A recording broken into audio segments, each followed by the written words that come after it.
Hello दोस्तों, मेरा नाम है सुरेश कुमार और आपका स्वागत है साहू जी ज्ञान चैनल पे। तो आज हम लोग पढ़ने वाले हैं क्रिप्टोलॉजी क्या होती है। इससे पहले हमने पढ़ा है क्रिप्टो एनालिसिस क्या होती है। क्रिप्टो एनालिसिस क्या होती है, जो साइफर टेक्स्ट को एनालाइज करती है कि क्या है साइफर टेक्स्ट में, उससे वो कोशिश करती है कि आखिर इंक्रिप्शन से पहले वो मैसेज क्या थी, मतलब कि उस साइफर टेक्स्ट को प्लेन टेक्स्ट में कोशिश करती है बदलने की। ओके, तो क्रिप्टो एनालिसिस को हम लोग रिफर्स भी करते हैं, रिफर करते हैं द अटैकर और इंट्रीड्यूटर से।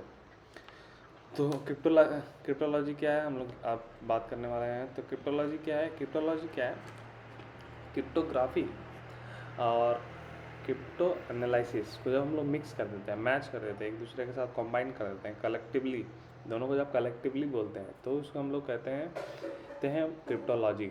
जब दोनों को हम लोग मिक्स करते हैं, क्रिप्टोग्राफी एंड क्रिप्टो एनालिसिस को, तो हम लोग उसे कहते हैं क्रिप्टोलॉजी। क्रिप्टोग्राफी क्या है, कोई भी प्लेन टेक्स्ट को वो साइपर टेक्स्ट में कन्वर्ट करती है। क्रिप्टो एनालिसिस क्या है, किसी भी साइपर टेक्स्ट को वो एनालाइज करती है प्लेन टेक्स्ट में करने के लिए।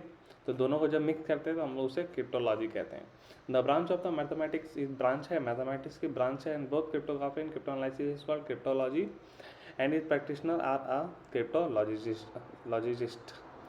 तो जो दोनों है उसे हम लोग क्रिप्टोलॉजिस्ट भी कहते हैं। Modern cryptology are generally trained in theoretical and mathematical part.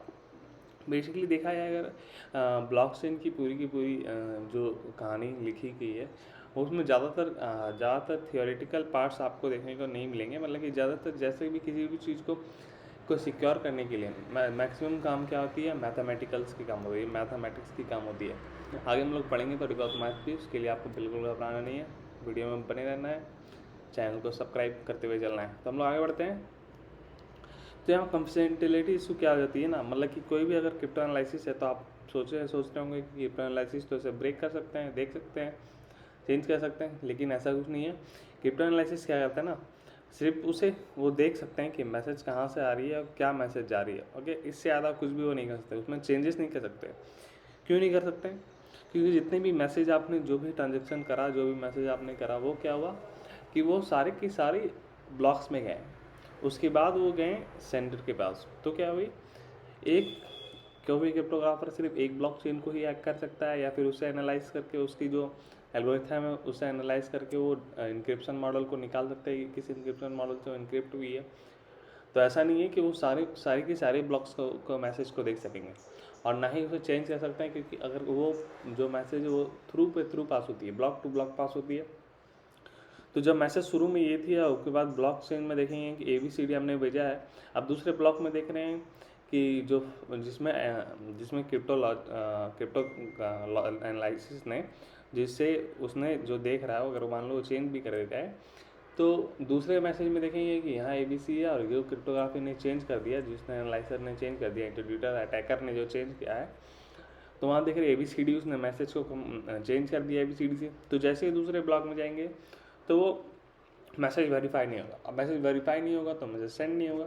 तो इस तरह से सारी चीज़ें चल रही थी। कॉन्फिडेंशियलिटी के बारे में यही बात इंपॉर्टेंट है कि क्रिप्टोग्राफर क्या कर सकता है, क्रिप्टो लॉजिक क्या कर सकता है, वो सिर्फ मैसेज को देख सकता है, कोई चेंजेस नहीं कर सकता है, और ना ही वो ऐसा कर सकता है कि सेंड करने में या फिर किसी प्रकार से मैसेज को सेंड ना होने दे, ये सारी चीज़ें में वो कुछ नहीं कर सकता है। क्यों नहीं कर सकता है, क्योंकि अटैक तो कर दिया उन्होंने, लेकिन क्रिप्टो ब्लॉकचेन जो बनी है उसमें कोई भी सेंट्रल डाटाबेस नहीं होती, वो डिसेंट्रलाइज डाटाबेस है। तो उसकी कोई ऑनर होती नहीं है, तो वो मैसेज को रोक नहीं सकता है, वो सिर्फ देख सकता है। फिर आगे बढ़ते हैं। फंक्शनैलिटी एंड कैरेक्टरिस्टिक क्या है, ऑथेंटिकेशन, इंटीग्रिटी एंड नॉन रिप्रोड्यूशन।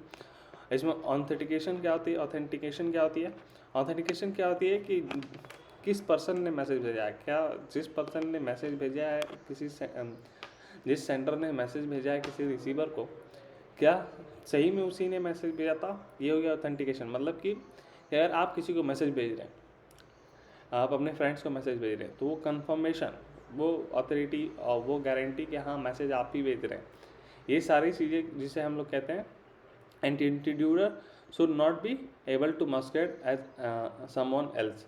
तो ऐसा नहीं है कि ऑथेंटिकेशन में जो इंट्रीड्यूसर है, जो लॉजर है, क्रिप्टोलॉजर जो है, जो मैसेज को, जो इंक्रिप्शन को साइपर टेक्स्ट को फाइंड कर रहा है कि उसमें क्या एल्गोरिथम यूज़ करेगी, वो ये भी नहीं कर सकता है किसी और को सेंड कर दें मैसेज। तो यहीं पर वही चीज़ दी गई है। ऑथेंटिकेशन में ये बात कर देंगे, आप लिखेंगे कि जो मैसेज भेज रहा है वो सही पर्सन पे जहाँ मैं भेज रहा हूँ मैसेज वो वहीं पर जा रहा है या नहीं, ये सारी चीज़ें। और एक इंट्रीड्यूटर या क्रिप्टोलॉजर वो मैसेज को मैनिपुलेट भी नहीं कर सकता, या मैं किसी और को भेज रहा हूँ वो किसी और को वहाँ से ट्रांसफर कर, ऐसा नहीं हो सकता। क्योंकि ये भी क्योंकि हर एक ब्लॉक के साथ एक हैज़ वैल्यू जनरेट होती है, जैसा कि मैंने आपको पहले ही बताया। तो ब्लॉक्स हाई वैल्यू क्या होती है, वो यूनिक आईडी होती है, उसके साथ नॉन्स भी होती है, ब्लॉक्स की नंबर्स भी होती हैं। तो जो मैसेज भेज रहा है वो 100% है कि जो जहाँ भेज रहा है वो वहीं पर जाएगा। इंटीग्रिटी क्या होती है, it should be possible for the receiver for message to verify that is not be verified. तो यहीं पर इंटीग्रिटी कि मैसेज में कोई चेंजेस ना करा जाए। तो इंट्रीड्यूटर क्या करता है, वो मैसेज को वेरीफाई कर सकता है, देख सकता है, लेकिन not be modify in transit, मतलब कि वो चेंजेस नहीं करता है ट्रांसमिशन में, कोई भी बदलाव उसमें नहीं करता है। An intruder should not be able to substitute the false message for legitimate one. तो जैसा कि मैंने आपको कहा, क्योंकि जो मैसेज में कोई भी चेंजेस नहीं कर सकता बल्कि देख सकता है, मे भी किसी ने ऐसा कर लिया तो, लेकिन उसमें कोई चेंजेस नहीं करा जा सकता। Non repudiation, a sender should not be able to falsely and deny letter. और सेंडर ये भी नहीं कर सकता कि मैसेज को मैंने दोबारा भेज दिया, ऐसा भी नहीं कर सकता है। और ना ही जो मैसेज है उसे जहाँ तक जाना है, जिस सेंडर ने भेजा है, जैसे आपने किसी को भेजा है मैसेज, तो वो ऐसा भी नहीं कर सकता है कि जहाँ मैं मैसेज भेज रहा हूँ वहाँ से वो डिले कर दे, उस मैसेज को लेट कर दे, ऐसा भी नहीं कर सकता। आगे बढ़ते हैं। तो ये तीनों टॉपिक को आपको लिखना होगा एग्जाम में, निश्चित तौर पर ये क्वेश्चंस आपको देखने को मिल सकते हैं। तो यहाँ कुछ है, आज मैं पक्का सियोरिटी के साथ कह रहा हूँ, मैं आज आपको शाम तक मैं अभी वीडियो जो अपलोड करूँगा तो मैं आज आपको उसको नोट दे दूँगा। तो ये सारी चीज़ें आपको अच्छे से पढ़ लेनी है, ये एग्जाम में कैसे लिखना है। Authentication means that know who was created send the message, digital signature is used by authentication is your. Message थोड़ी सी पढ़ लेनी है, क्योंकि कुछ वर्ड्स हैं जो टीचर देखेंगे, डिजिटल सिग्नेचर आप अपनी भाषा में लिखेंगे वो तो चलेगा, वो बिल्कुल सही होगी, लेकिन थोड़ी बहुत जो वर्ड्स होती है ना, जो ब्लॉकचेन से रिलेटेड कोई वर्ड्स होगी, उससे आप अगर ऐड करेंगे तो और भी मार्क्स ज़्यादा मिलने के चांसेस हैं। आगे बढ़ते हैं। क्रिप्टोलॉजी एल्गोरिथम क्या करती है, पूरी की पूरी मैथमेटिकल फंक्शंस पे ये डिपेंडेंट है, मैथमेटिकल करती है सारी चीज़ें। मैथमेटिकल वे में एन्क्रिप्शन डिस्क्रिप्शन होती है। Generally, there are two related functions, one for the encryption and other for the decryption. Each the security of an algorithm is based on keeping the way that algorithm works as secret. It is a restricted algorithm. मतलब कि जो भी algorithm बनती है वो restricted algorithm होती है, किसी को पता नहीं थी। मैं बता दूं आपको, जिसने ये ब्लॉकचेन में एक ब्लॉक बनाया था, जिसने इस टेक्नोलॉजी को बनाया था, उस समय जिसने उसने एक एल्गोरिथम जनरेट करा था, उसके बाद उसने मैसेज भेजा था किसी ने, ठीक है। तो उसमें क्या हुई थी ना, जिसने ये एल्गोरिथम बनाया वो खुद भी अपने मैसेज को डिक्रिप्ट नहीं कर पाया, इस तरह से उसने डिज़ाइन कराया। Okay, restricted algorithm historical interest but the virtual and encrypted by today and standard. चलते हैं आगे। तो यहाँ पर टाइप ऑफ क्रिप्टोग्राफी ये है, सिमेट्रिक की क्रिप्टोग्राफी, एसिमेट्रिक क्रिप्टोग्राफी, जिसमें पब्लिक की एंड प्राइवेट की यूज़ होती है।